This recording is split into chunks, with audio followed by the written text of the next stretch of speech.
Territoire danois, le Groenland est si lointain et si proche. Terre d'explorations européennes, terre de conquête politique, lieu de vie des Inuits. En 1932, à l'occasion de l'année polaire internationale, la France envoie des scientifiques au Scoresbysund pour faire des relevés météorologiques, étudier les phénomènes électriques et observer la biologie. La navigation en zone polaire est complexe. C'est pourquoi le commandant Charcot supervise la mission. Dans son rapport de navigation, il indique traverser pour la 6e fois le cercle arctique.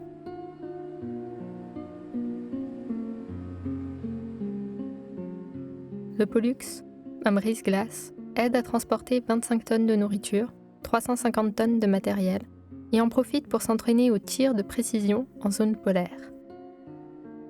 Suggéré par le Danemark, le choix du Scoresbysund repose sur ses atouts. Libre des glaces chaque été, fort d'une communauté inuite de 180 membres, logeant en permanence un gouverneur danois et une TSF. Le Danemark participe à l'installation. Il propose des bâtiments préexistants, met un charpentier à leur disposition et une partie des appareils scientifiques est prêtée par l'Institut météorologique danois. Les matelots débarquent le matériel à Rosenvænge, principal village de la communauté inuite.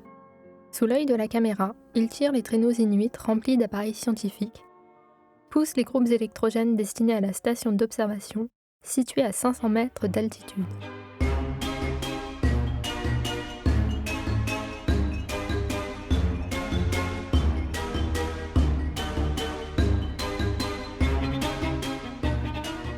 Critiquée par le commandant Charcot mais imposée par le lieutenant Habert, la Ford leur vient en aide. Elle transporte 80 tonnes de matériel avant de tomber définitivement en panne.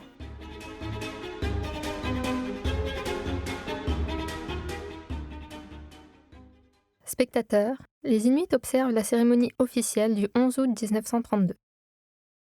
La levée de drapeau symbolise l'installation de la mission. Les constructions ne sont pas terminées, mais le Pollux doit rentrer. Ordre du ministère de la Défense. La fierté se lit dans le rapport du commandant Charcot. Avec un serrement de cœur, il s'éloignait de ce qu'il avait rêvé depuis longtemps et enfin créé, la participation officielle de son pays dans les entreprises polaires.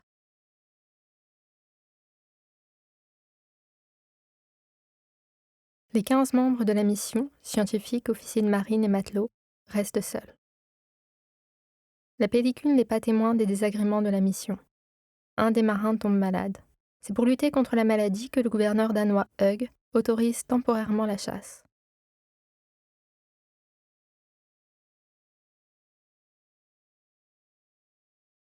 Témoin d'une acculturation séculaire, le fusil fait désormais partie de la culture inuite.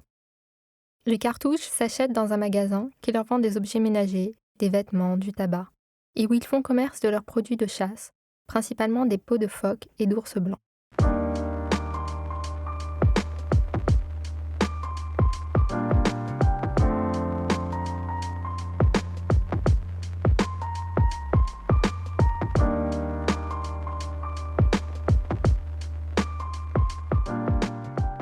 La peau de phoque est utilisée comme nourriture et comme tissu. En 1925, cette communauté inuite a été transportée de force depuis le village Angmasalik par le Pourquoi pas, sur décision du Danemark. Inuits comme Français sont soumis à la nuit polaire. Les appareils de mesure sont installés, les relevés météo peuvent commencer. La présence de la caméra n'est pas dans le regard des chercheurs, mais dans leur manière de poser. Biologiste, Paul Tcherniakowski observe l'alimentation des Inuits, à l'époque appelés Esquimaux, pour les qualifier de mangeurs de viande crue. L'installation de comptoirs alimentaires par les Occidentaux est, pour lui, cause de la tuberculose, maladie devenue endémique. Le travail scientifique se fait dans des conditions parfois difficiles. La station d'observation voit ses températures baisser jusqu'à moins 20 degrés.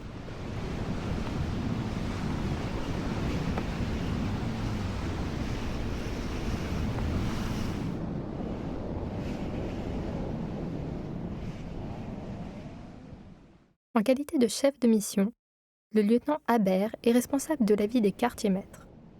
Dans son rapport, il écrit avoir expérimenté une automobile neigeuse pour écarter l'ennui et éviter tout problème nerveux lié à l'atmosphère particulière des pôles.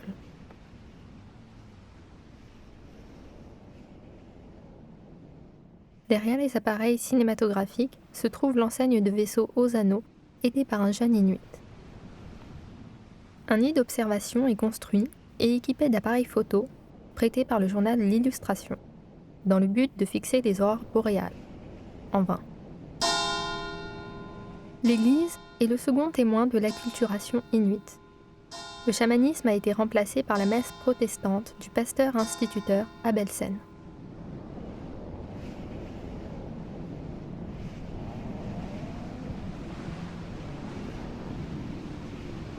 Au fil des déplacements, les liens entre Français et Inuits se tissent jusqu'à apprendre la langue de l'autre.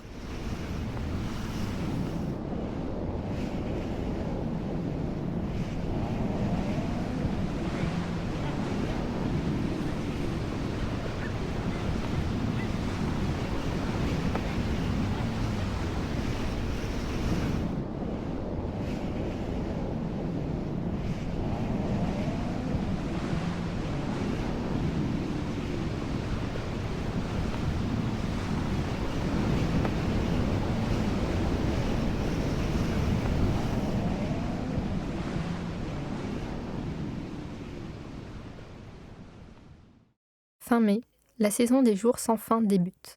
Les longs voyages sont de nouveau possibles. À quelques kilomètres du Scoresbysun, le cap Hope abrite le deuxième village inuit. La belle saison réorganise les relations sociales. Les jeux de gorge, symboles de partage, reprennent.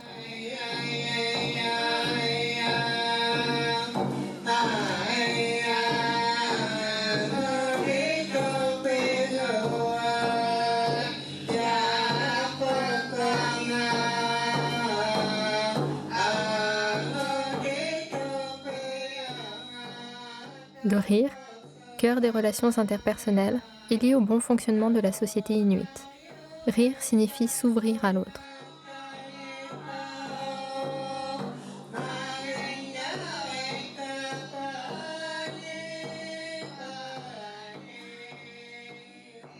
En août 1933, les 15 Français rentrent à Brest.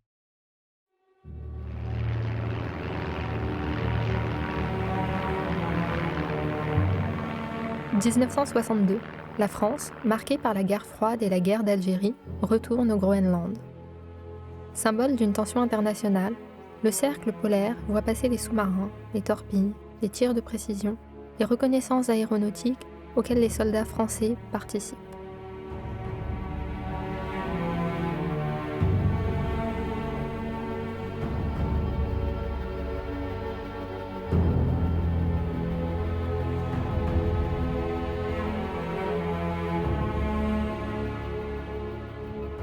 C'est dans cette période qu'un court-métrage de la mission est projeté au cinéma. D'un côté de la lentille cinématographique, les mêmes images, les mêmes personnes, les mêmes regards. De l'autre côté, la société française de 1962. Alors que l'Empire français s'écroule, les commentaires convoquent le mythe d'un âge d'or. Au travers de la voix off de Pierre Tchernia, tout doit rappeler la grandeur française. Et là, dans cette banquise, le Pollux va faire son œuvre. Le chef de l'expédition, le lieutenant de vaisseau Habert, a pris le volant de la vieille Ford, un monstre increvable, 6 vitesses avant, 3 vitesses arrière, qui va transporter le plus lourd. Voici l'amiral Douguet. En 1932, il est encore lieutenant de vaisseau. Il n'ignore rien des ballons à radiosonde, des merveilles pour l'époque.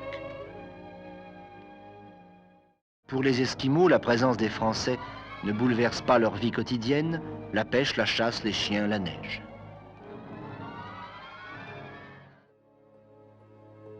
Dans son commentaire, il n'est jamais fait mention des difficultés de la mission, des liens tissés avec la population, de l'histoire de ces Inuits. Et pourtant, eux aussi ont changé de contexte historique. Leur dessein d'indépendance s'affirme.